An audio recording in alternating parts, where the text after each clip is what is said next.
Bonjour, dans cette vidéo, on va essayer de corriger un exercice multivibrateur astable. L'objectif de cet exercice est de montrer comment modifier le rapport cyclique d'un multivibrateur. On passe à l'énoncé.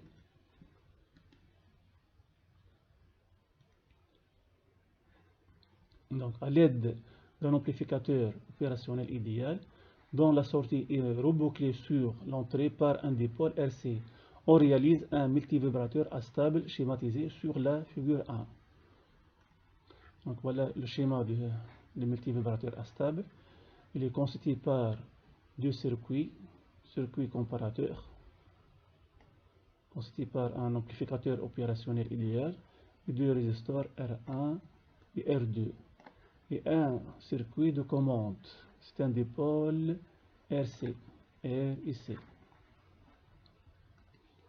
Donc un dispositif informatisé a permis de tracer le graphique de la figure 2 qui représente la tension de condensateur UC et la tension de sortie US. Donc sur le schéma suivant, on a représenté les deux tensions US. C'est une tension rectangulaire caractérisée par deux niveaux haut et bas, et la tension aux bornes de condensateur UC. Donc la tension de sortie est caractérisée par deux états, état haut de durée T1 et état bas de durée T2. Dans cet enregistrement, les durées T1 et T2 sont respectivement celles des états haut et bas du cycle de multivibrateur. Donc, sachant que l'expression de durée T1 et T2 est donnée par l'expression suivante, donc, dans ce cas, T1 est égal à R fois C, logarithme de 1 plus 2R2 sur R1. De la même façon, T2 égale la même expression. Donc on vous demande maintenant de déterminer l'expression de la période T du multivibrateur. Réponse, donc T est égal à quoi? T1 plus T2 est égal à 2 fois RC logarithme 1 plus 2R2 sur R1. C'est simple. On déduit le rapport cyclique du multivibrateur, puis conclure. Donc le rapport cyclique sigma est donné par le rapport suivant. Donc T1 sur T1 plus T2. Donc dans notre cas, si on remplace T1 par son expression et T1 et T2 par son expression, on trouve que c'est égal à 0,5.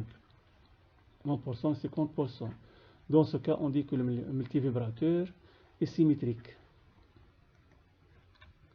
Dans le but de faire varier le rapport cyclique sigma du multivibrateur, on modifie le montage précédent, comme l'indique la figure 3, en remplaçant le résisteur R par un potentiomètre et deux diodes D1 et D2.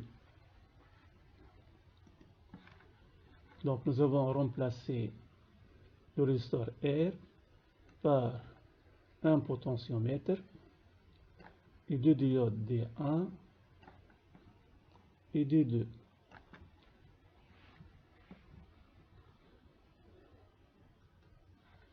Donc on vous demande de donner, en justifiant la réponse, les nouvelles expressions de durée T'1 et T'2, respectivement des états haut et bas du cycle du multivibrateur. Puis, on déduire le rapport cyclique sigma prime du multivibrateur, puis conclure. Réponse.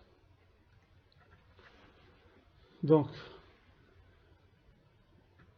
au cours de la charge, la diode D1 elle est passante. Donc le condensateur se charge à travers le résisteur R'. Donc le courant passe à travers D1, R'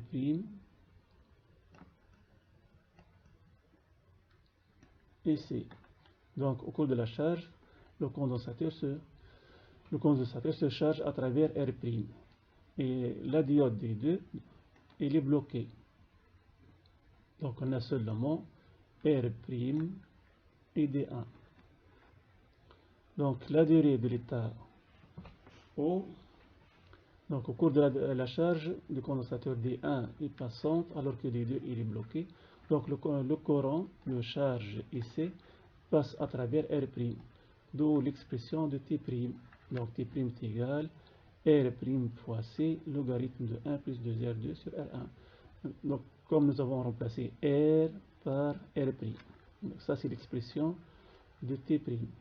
De la même façon, pour la durée T'2, donc au cours de la charge du condensateur, au cours de la décharge du condensateur, D2 est passante alors que D1 est bloqué. Donc le courant de décharge ID passe à travers R seconde, d'où l'expression de T'.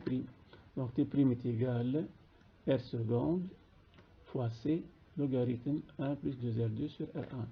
Comme nous avons remplacer R par R seconde. Donc le rapport cyclique du multivibrateurs est donné comme d'habitude T'1 sur T'1 plus T'2. Donc on remplace T'1 par son expression, T'2 par son expression. On peut simplifier par logarithme, logarithme, logarithme. Simplifier par C. Il reste R' sur R' plus R seconde. Donc, comme vous voyez, le rapport cyclique des multivibrateurs dépend de R' et R seconde. Donc, selon les valeurs de R et R, on a trois cas possibles. Donc, si R' est supérieur à R seconde, T'1 supérieur à T'2. Donc, dans ce cas, sigma est supérieur à 0,5. On obtient la tension suivante US. Donc avec T'1 supérieur à T'2. Donc dans ce cas, le multivibrateur est non symétrique. T'1 supérieur à T'2. Deuxième cas, si R' égale R seconde, on a T'1 est égal à T'2. Donc le rapport cyclique est égal à 0,5. Donc T'1 égale T'2. Dans ce cas, la durée de l'état haut est égale à la durée de l'état bas. Donc le multivibrateur est symétrique. Troisième cas, si R' inférieur à seconde, T'1 inférieur à T'2. Donc sigma est inférieur à 0,5. Donc la durée de l'état haut est inférieure à la durée de l'état bas. Dans ce cas, le multivibrateur est non symétrique.